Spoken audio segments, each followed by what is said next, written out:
Hello, and welcome to Precon Decon, the video series where I deconstruct the pre-constructed decks of Magic the Gathering's history. In this video, we're going to start looking at the Dark Ascension set, which is the second part of the original Innistrad block. And we're going to start off by looking at Dark Sacrifice, which is a white and black deck. So let's dive in. Let's look at the deck list here. So we've got 22 creatures, 9 sorceries, 3 instants, 2 artifacts, and 24 land, and we've got mana curve off to the side there. So let's start looking at the contents of the deck. So the foil face rare is Fiend of the Shadows, which is a 3 and 2 black for a 3/3 flying vampire wizard. Whenever Fiend of the Shadows deals combat damage to a player, that player exiles a card from their hand. You can play that card as long as it remains exiled, sacrifice a human, regenerate Fiend of Shadows. So, this kind of, as you may have guessed from the name of the deck, Dark Sacrifice, there is a sacrifice theme in here, specifically sacrificing humans, which was a big sort of theme of the Dark Ascension set of humans being preyed upon. And the fact this has regeneration based on sacrificing humans is, points that out quite clearly. What do I think about the card as a whole? Oh, it's a 3/3/5 for 5, which is not. It's okay. But then it's got this thing of when it gets through, hit someone, they're exiling a card of it's their choice, unfortunately, but otherwise it'd be way too good.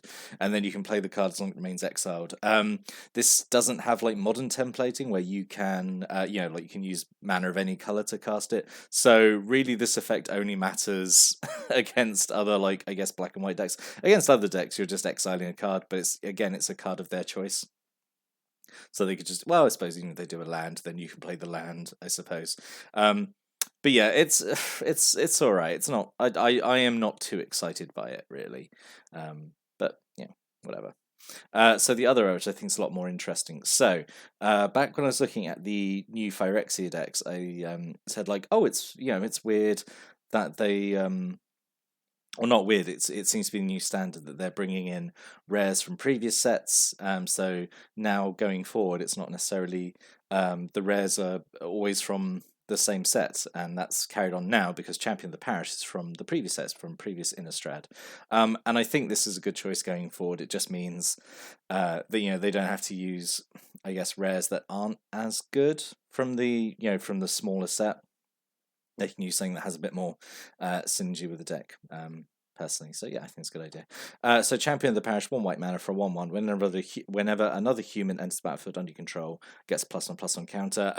Decks full of human creatures, so this works really well. It just grows and gets super big. Yeah, it's fine. I think it's better rare than Fiend of the Shadows. Fiend of the Shadows is still right, but I prefer Champion of the Parish. So then we've got a bunch of cards that care about humans dying. So we've got 2 unruly mobs. I went off on a bit of a tangent last time we talked about this card. So 1 and a white, 1/1. Whenever another creature you control dies, put a +1/+1 counter on unruly mob. Yep, so this is just going to grow really quickly, especially you're in a deck full of sacrifice effects. Then we got kind of like the evil version of it, Village Cannibals. So 2 and a black for a 2/2. Whenever another human dies, put a +1/+1 counter on Village Cannibals. So the difference being Unruly Mob only cares about your creatures dying. Village Cannibals cares about any humans dying. So yeah, it's interesting they have like that nice little difference there. But yeah, Village Cannibals is really good, and also probably wins the award for one of the creepiest arts in all of in all of Magic. Yeah, that art is that is nightmare fuel. But yeah, both these cards I think are pretty solid in this deck. And then we have 3 Falcon Wrath Torturers. So 2 and a black for a 2/1. Sacrifice a creature, gets flying until in turn. If the sacrificed creature was human, put a +1/+1 counter on Falcon Wrath Torturer. So obviously starting 3 mana for a 2/1 is not wonderful. Yeah, and then you're having to sacrifice a creature to make it, I feel like, semi-decent. I mean, you got a lot of humans in the deck to sacrifice, so what? You play this, next turn you go to attack with it, sacrifice human, it becomes then a 3/2 flyer, and then it's 3/2 permanently. Yeah, I know it's a whole deck based around sacrificing, but like there's better sacrifice effects than this one. But it's okay if you need like a bit of last minute evasion, I suppose, and I suppose like that extra human bonus is okay. If it was just sacrifice creature get flying, it'd be terrible. But yeah, it's all right. So then we have a single Disciple of Gristlebrand. So 1 and a black for a 1/1. 1 sacrifice creature, you gain life equal to the sacrifice creature's toughness. Really nice that this, although it requires mana to do, it's it doesn't require a tap. So if you've got a bunch of creatures going to die and you've got a load of mana open, then you can just sacrifice them, get the life for them anyway. So this is pretty good. Kind of wish there'd been more than one of it in the deck, but yeah, this is pretty good. A single Scursdag Flare, so 1 and a black for a 1/1. 3 black, tap, sacrifice a human, destroy target creature. So this is pretty much one of the only removal options in the deck, which is like a little bit sad. It's kind of offset by the fact that it's repeatable removal, I suppose. It's obviously a little expensive, a little dirtly, requires sacrificing. Can sacrifice itself if needs be. Yeah, I think it's okay if you've got a steady stream of humans coming out. I feel like this would be then pretty hard to deal with, but then there's so much mana to do. But then it's not the destroy effect. It's not color locked. It's not. There's no restrictions like it has to be a certain power or toughness or whatever. So yeah, I think this is okay. Again, kind of wish there'd been more than one of this though. A single Wake Dancer, 2 and a black for a 2/2. When Wake Dancer enters the battlefield, it has a morbid effect. If a creature died this turn, you make a 2/2 black zombie creature token, which is fine. So it's another token for sacrificing. You're going to have creatures dying in this a lot. You obviously got a lot of sacrifice effects. So yeah, I feel like most of the time you play this, it's going to be pumping out a zombie. It's kind of okay. I was going to say it's kind of okay. Even if you don't have the morbid trigger, like if you absolutely need to get a creature out, this is at least like Scathe zombies, isn't it? It's 3 mana for a 2/2. It's old grey ogre stats, but except it's a human, so it gets all the human synergies. A single Selfless Cathar, 1 white mana for a 1/1. Pay 1 and a white and sacrifice it to give all your creatures +1/+1 till end of turn. Yep. So you've got humans who are happy to sacrifice themselves rather than be sacrificed by card effects. Yeah, this is a really nice effect. I think just to put on a 1-drop. Yeah. 2 Elgord Inquisitors, so 3 and a white for a 2/2 with lifelink. When it dies, you make a 1/1 white spirit token. So these kind of creatures are coming back, like these ones where they die, their ghost flies out, which is good in this deck, gives you another token to sacrifice to your various effects. So yeah, I think this is fine. A little expensive, but I suppose how is it like 4 mana for a 2/2 with lifelink that makes a token when it dies? That's probably okay. Yeah. A single Mausoleum Guard, so 3 and a white for a 2/2. When it dies, you make 2 tokens. Yep, this is again fine. Dies, you sacrifice it, and then it makes more things to sacrifice. Yep, what's not to like? And then 2 Doomed Traveler, 1 white mana for a 1/1. When it dies, make a spirit token. Again, more of the same. 2 Elder Cathar, 2 and a white for a 2/2. When it dies, you put a +1/+1 counter on target creature you control. If the creature was a human, put 2 +1/+1 counters on it instead. So this is again a really nice effect to have in this deck. So you've got so many sacrifice decks, so you can pop this whenever you need to get those +1/+1 counters, or 2 +1/+1 counters if you're putting it on one of your other humans. So yeah, that's all right. And then this is the bit I'm confused about. 2 Galvanic Juggernauts. So 4 mana for a 5/5 artifact creature. Attacks each turn if able. Doesn't untap during your untap step, and when another creature dies, untap Galvanic Juggernaut. So I get why it's in here, ish, because it has a sort of this death trigger. Your creatures are dying a lot, so this is going to keep untapping. But I don't know. I just feel like, I know you could have had just one of this, and then you could have had another of the Scursdag Flayers, or like another of the Disciple of Gristlebrand. I don't know. Having 2 of these seems a bit excessive, but it is also like a bit of beef. It's a big 5/5 for only 4 mana, I suppose. It's I personally wouldn't have put it in. I would have just doubled down on more kind of humans, I suppose. But it's okay, I guess. There are worse cards, I suppose. Right, and then we have 3 Gather the Townsfolk. So 1 and a white, make 2 1/1 white human creature tokens, which is amazing, and more fuel for your sacrifice outlets.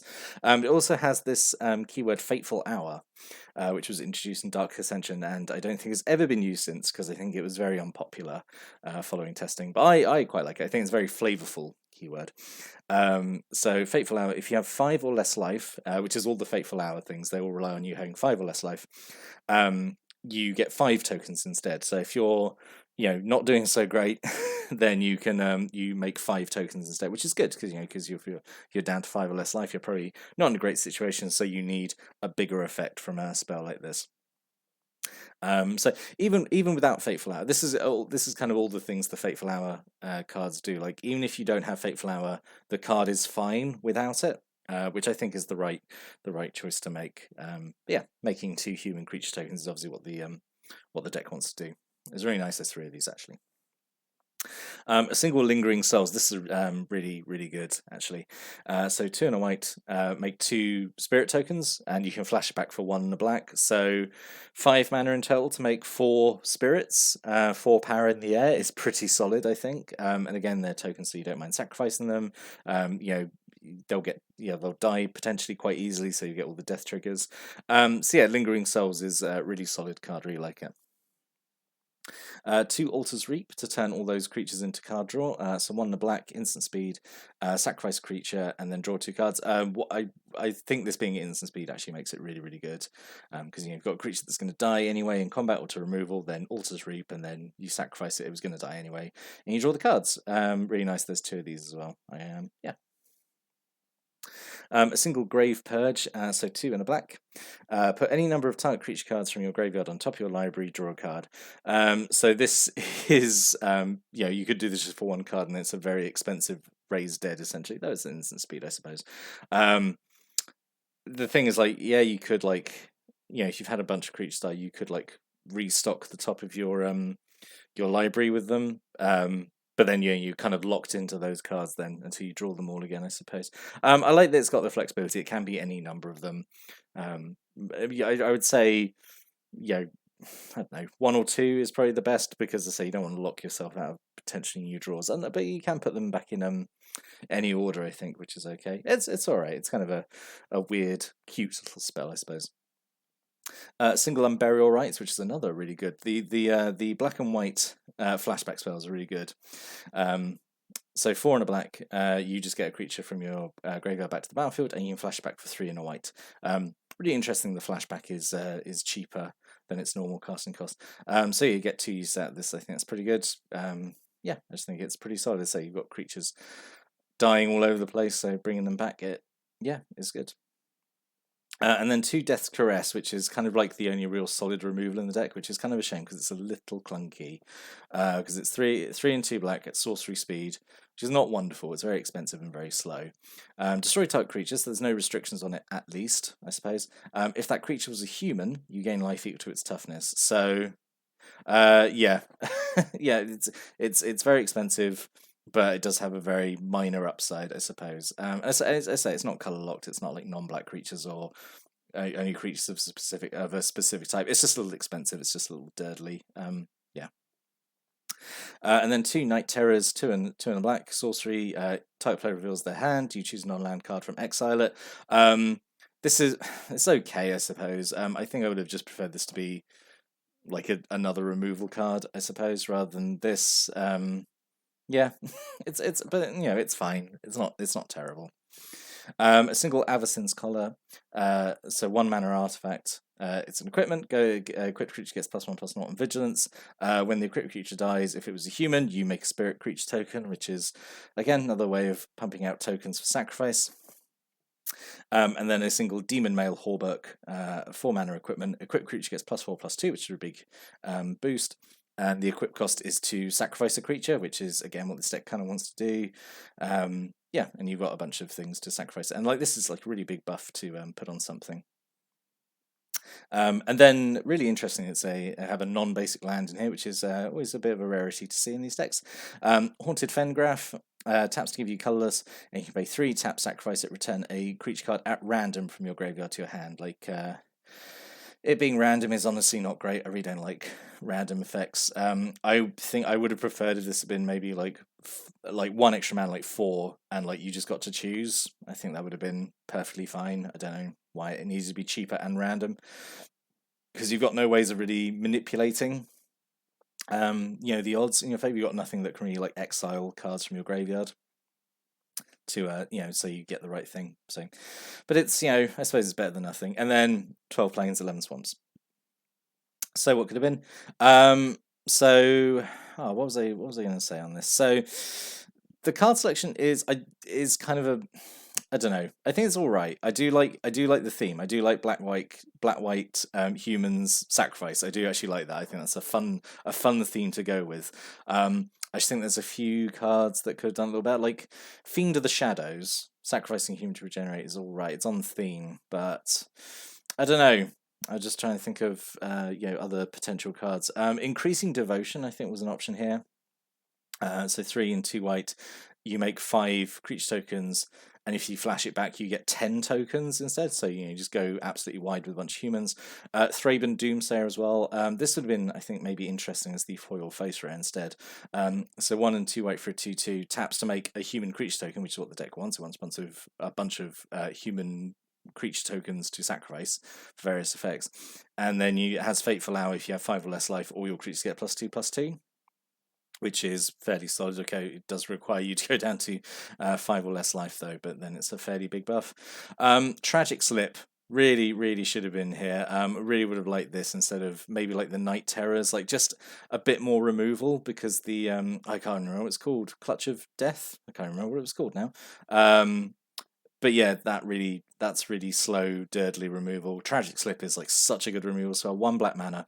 It gives -1/-1 till end turn, except it never gives -1/-1 till end turn, because at Morbid it gives -13 -13 instead, which kills anything pretty much for 1 black mana. Like even just one of these, I think, would have been great. But no, we had a pair of Night Terrors. So yeah, kind of it needed a bit more solid removal, this deck, I think. But in summary, I do like it. I do like the idea of grimdark humans sacrificing themselves for various effects. Yeah, overall, I think it's all right. I think it's all right, honestly. But yeah, that's just my thoughts on the deck after looking at it. If you've got any thoughts, stories, comments, opinions about it, stick a comment below. Always like reading those. But I'll be back next time. We're going to look at another Dark Ascension intro pack. But until then, thanks for watching and listening. Have a great day.